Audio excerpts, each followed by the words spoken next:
question that you get a lot, but what is a successful investment for you, and how do you track the success of the investment? What metrics are you using to monitor it?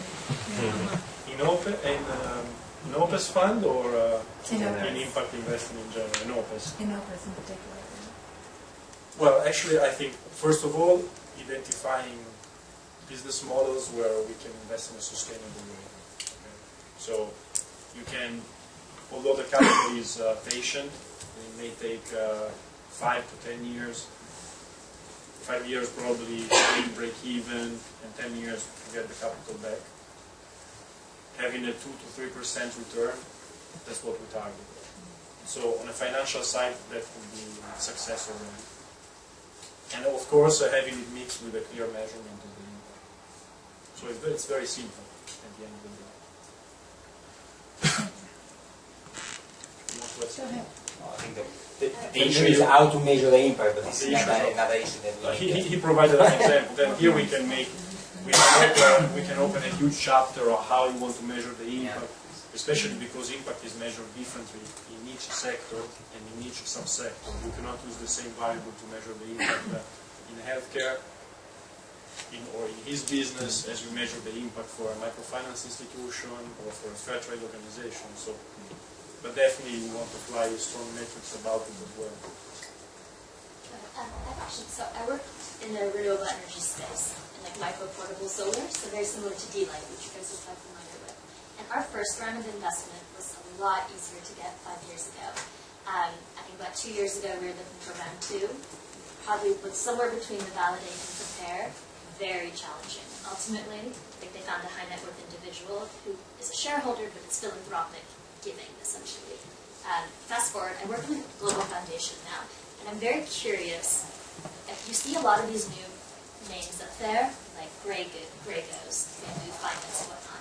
But I think there's a lot of space in number 2 and 3 for more traditional foundations who work with a ton of high net worth individuals, already have a portfolio, already have the relationships with corporates. But I'm seeing a lack of a link between the foundation I met now, and which has an office in India, has an office in Brazil, and the number of social enterprises on the ground. So I'm curious, sorry, one question. How can we create stronger links? Does that make sense? Maybe just following up on that, I had a quite similar question just on the role of governments as well, because, I mean, in the Latin American context, you have the social programs taking over now.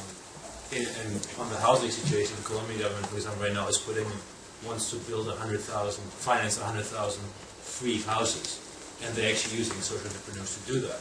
So that would be somewhere also in the validate, prepare phase. And then the idea is obviously it's a political thing, but it's also with the intention of scaling up. So, sorry, I guess it goes in the same direction. How can you involve other players, especially in those phases 2 and 3? For the short, I actually run a social enterprise business, Bugbugs, which does rituals in London. We actually found that having grants or something like that actually would help get things started, like the Pioneer things. You've already mentioned it at the start, but when we've tried to expand, the sort of hoops you get to have to jump through are impossible. I'm kind of surprised that there aren't more grants coming from guys like you for similar businesses back there.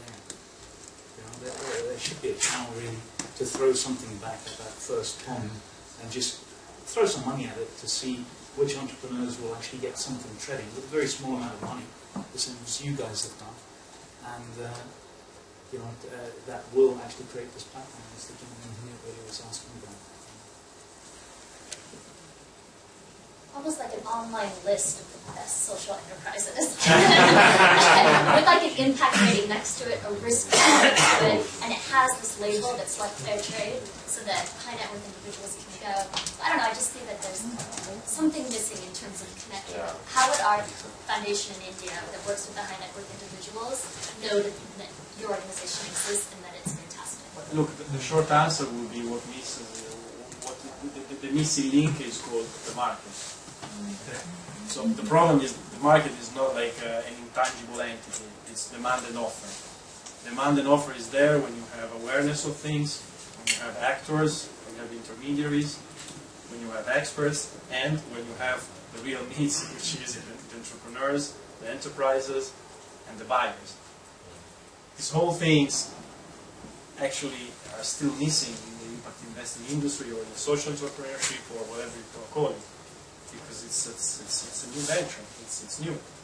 So for your specific case, you're saying like there are gaps there, and between the enterprises and the foundations, for sure, the market there is missing. And also, still you are missing advisors who know where, help you put the money in the right place.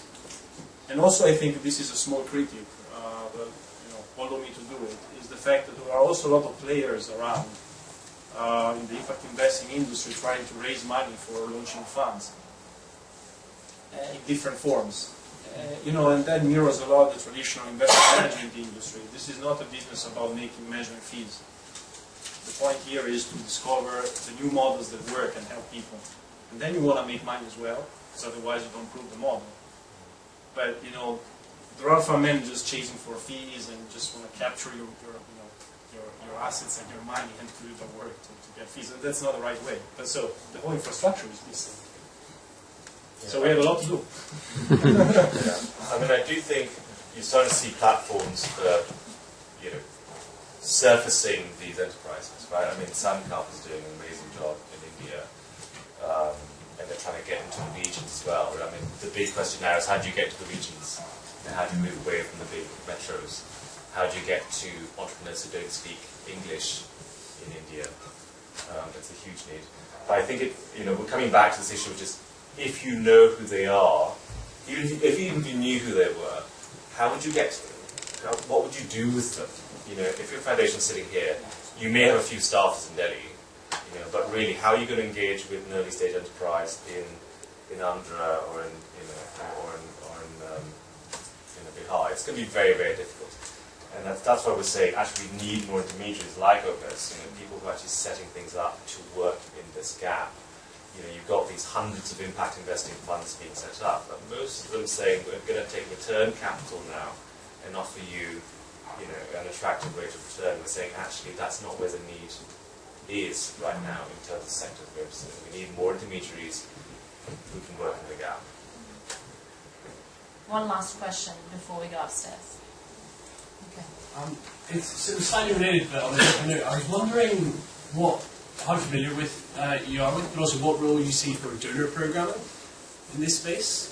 Like aid money. Increasingly DFID in particular, but a lot of the European donors, Australians, are trying to stimulate private sector development by working with private sector actors. Whether you call it inclusive business or making markets work for the poor, all these different inclusive approaches. And they're not investing in the sense of expecting even their money back or a return, but they're working at 1 and 2 and trying to pilot new business models and things like that.